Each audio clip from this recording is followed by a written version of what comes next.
and today we've decided that we're going to do a little tutorial on how to make masks for yourself at home. I decided to do this after talking to my mom yesterday. She's in Tennessee and the coronavirus outbreak is a lot worse than it is here in Kansas right now. So I wanted to come up with a way after talking with her that we could make masks for ourselves at home that actually were medical, more medical grade quality. I think it's great that people are wearing the fabric masks out in public right now, but there are other things that have to be done to make them really serve the purpose that they're intended for. So Gage and I kind of played around this morning with lots of different things until we came up with an easy mask that you can make at home with things you have on hand right now. There's two options. You can do a no-sew option, so you can not have to have any sewing needles or thread, because in our house we don't have much of that. And then there's also a way that you can do it that's no-sew. So the things you're going to need to have on hand are going to be a t-shirt. Depending on who you're making the t-shirt or the mask for, you want to pick that person's own size t-shirt. So this would be one of Wyatt's t-shirts. If I wanted to make him a mask, I would need to use Wyatt's t-shirt. Same thing for Gage and for myself and for my husband. So choose your own t-shirt. And that's real easy to do, but just find one that's not real important to you. You can find ones that have cool designs on the front of them. Gage made one this morning that is from a Seattle shirt that he had. And I made a cute one for Wyatt also that was from a Johnny Cash shirt that he had. And I can show you how to use, the prints and make sure that they're showing real cute. So what you want to get for materials is going to be a t-shirt. You also need to find something that's water resistant. So for us, it was a shower curtain liner. Make sure you get a shower curtain liner and you can cut them into pieces. I'll explain that. Paper towels, plain old rubber bands, or fabric ones if you've got some real stretchy ones, staples, or a sewing needle and thread. And then if you have pipe cleaners on hand, they're fantastic for the end part of it. But you can also use bread zip tie, the wire ties that are in bread, or another option. So I was just trying to think of things that most of us would have on hand at home. But a medical mask is considered, it has to have three things. It's got to be a 3-ply, meaning there needs to be 3 layers minimum. It also needs to be waterproof. And with this type of virus that's spreading, we know that it's spread through respiratory droplets and in the air. So that's a definite must. And then the third is some type of fire resistant. And the best thing that we need to think of right now would be if you can blow out a match or a lighter through a standard mask or a piece of fabric. So Gage, why don't you take your mask off and show them what happens if you just try to breathe through or do the exact same thing through a piece of fabric. So it can be done. So we had to come up with a way to fix that. The first thing that you're going to need is just a t-shirt. Whoever you're making the mask for, go grab an old t-shirt. This is one of Wyatt's shirts, so if I wanted to make a mask for Wyatt, he's our 4-year-old, I would use one of his shirts. The one that I'm going to be showing today, it would be for an adult size mask. We've already got one pre-cut for Gage to use here, but I'm going to show you a t-shirt of mine that I'm going to use. What you want to do with your t-shirt is just cut out the front side of it. So real simple, nothing too fancy. You don't have to measure anything out. Real quickly, I'm going to do that.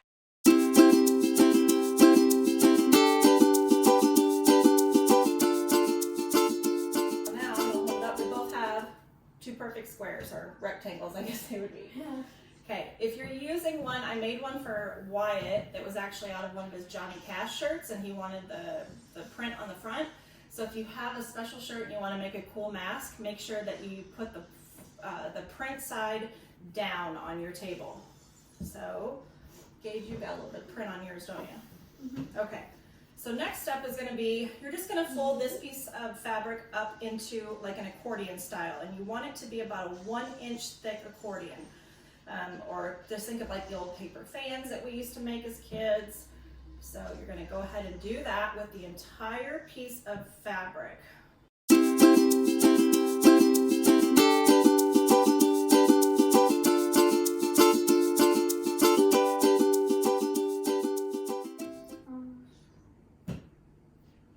So when you're all done folding, while Gage is finishing up, you should end up with 1, 2, 3, 4, 5 folds and then your edge piece of fabric, okay? You got that? Yeah. I got 5 folds. There you go. 6, 7. You got 1, 2, 3, 4, 5, 6. Perfect. That's perfect. So you've got your 6 folds. Now, what you want to do is divide those 3 folds up, or divide it in half. So take 3 folds and lay it down. So what you're left with now is one side that's going to be flat. Yep. The other side is going to have a pocket. Show you. So you've got your flat side. This is your side with the pocket. Okay? The side that you want facing you is going to be the side with the pocket. So right now I've got this little, and I'll bring it closer so that you can see.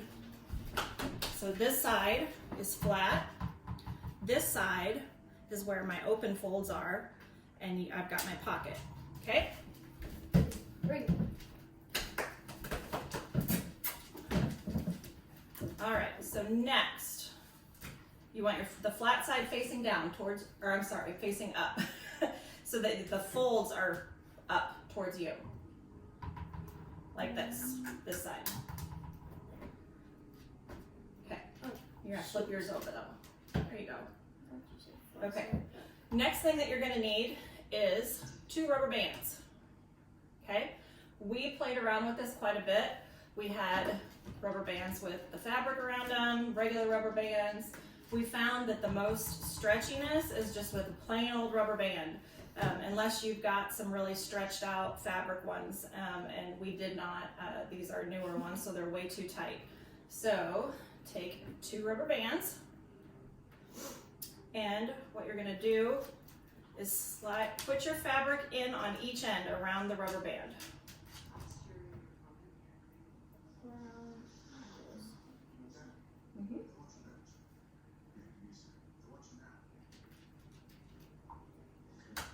So what you're going to end up with is your pockets still there, and you got rubber band around each end.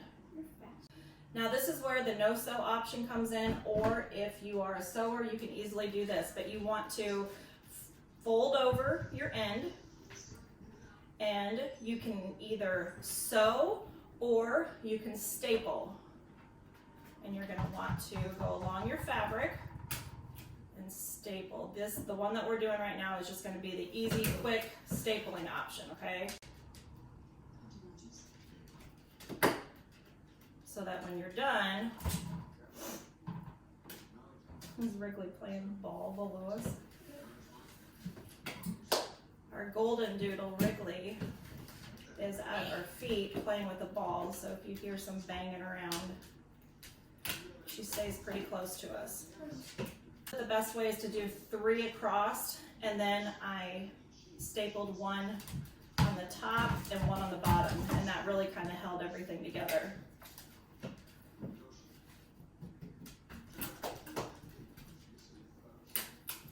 Okay, so I've got that side done. Gonna do the same thing on the other side. And I'll probably just have you help me Gage with this so that we don't have to sit there and do yours also. Yeah. So my 3 across there. And of all the different styles that we tried out, this was the one that we found worked the best to serve the purpose that we really need to meet, and that is to provide the layers, to have a mask that fits real snugly, and also give us the option to do the next part, which is crucial. So I'm going to cut off the excess because you don't want a whole bunch of fabric just hanging around there. And then I'll show you guys what I'm left with.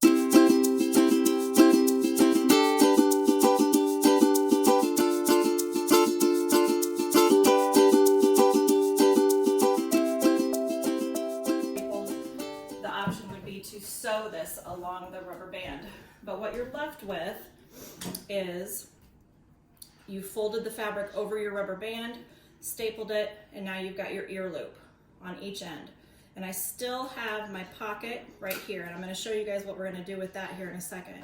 But keep this side facing up, and you've got your staples in there, you got your ear loops in, or you could sew right along this edge. So this whole portion of the mask can be tossed in the washing machine, and that's what's so important about COVID-19 is, if you do go out in public, you need to take off the clothes that you're wearing when you get home, throw them in the washing machine, hot water.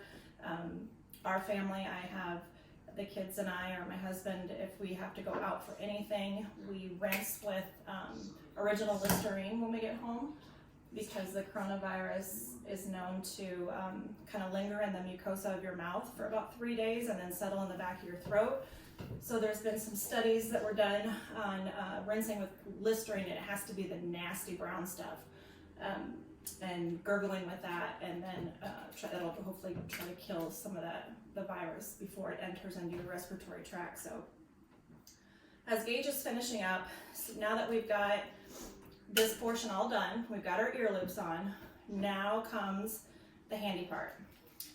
And what we need to do now is make it water resistant. So think of anything that you have in your house that would be water resistant. For us, it would be a shower curtain liner, a shower cap. What else would we have that would be? Waterproof duct tape, anything like that. You've got to find a way to create that layer. So what I've done is pre-cut just some pieces. This is a clear shower curtain liner, and I've already pre-cut some pieces, but you want to cut a piece that is the same width and length as your mask is. So this one's pretty close, but I'm going to cut it down just a little bit. You have one that's for yours? Yeah. So what you're left with is, my mask is about, 2.5, 3 inches wide.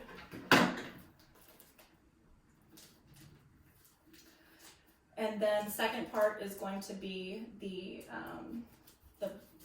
2 plies that we're missing yet. So you could use for this portion a paper towel, fold it in half, and cut to the size of your mask. Or a coffee filter was another one that we tried out. Toilet paper. Yeah, it's got to be thick enough to where once everything is put together, you cannot blow through the mask and blow out a flame. So I've already got this cut to the size of my mask. I've got my shower curtain liner. This is where that little pocket comes into play. So I'm going to open up my pocket, and I'm going to place those inside.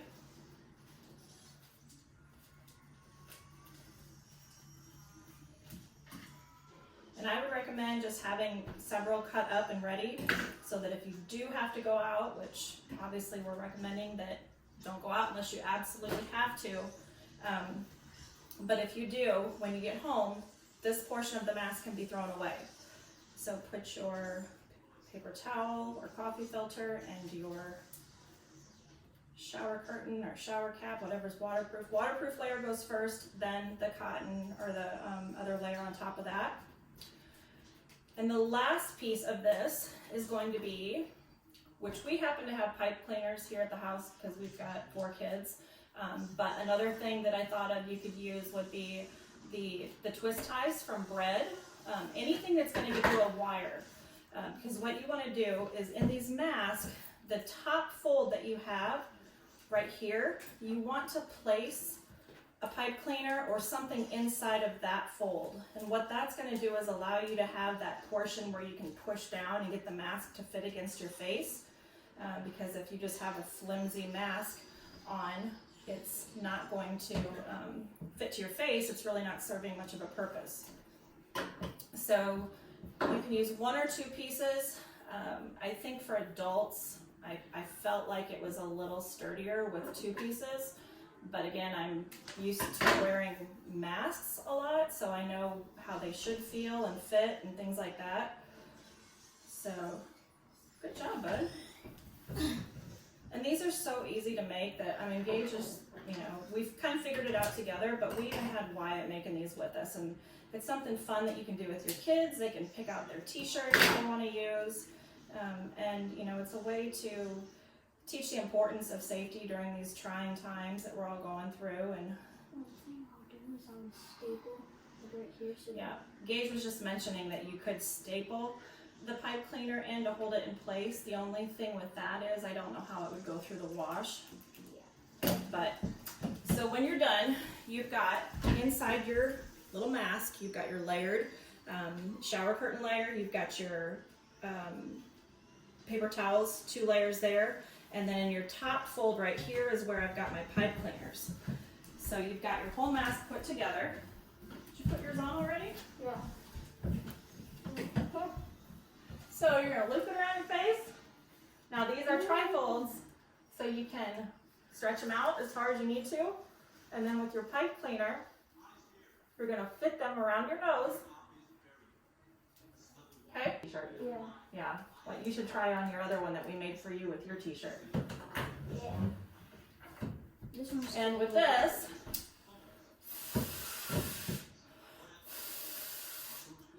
no air getting through that. We tested the water. Gage is putting on the one that he made earlier with his actual t-shirt. And that's what's so important about using your own t-shirt size because it really kind of makes the perfect mask. So with these, when you get home, you would take out these 2 layers, toss them in the garbage. This can go in the washing machine and be washed, and you can use them over and over and over again. I think See, without that it's- stuff, you put it on. Oh, you took the other layers out so you could show them how just a fabric mask is not enough? Yep. Okay. So this is just a great way to show you that this can be done at home with 0 sewing at all. And the healthcare workers right now are our heroes. They are on the front lines, and they're the ones that need to have the masks that become available. So anything that we can do, to help them out and to make our own masks that are serving a purpose and actually safe, I think that we should all try to do. I'll put a list of all of the items needed for this, but again, these are all things that you will have on hand in your house. Super easy to make, and I really like the idea of being able to throw out those middle layers and toss them in the garbage and be able to rewash your mask. And you might find other ways to alter this, but this is a way to make that trifold mask in a simple and easy way that you can do it with your kids. So thanks for watching, and go try it out.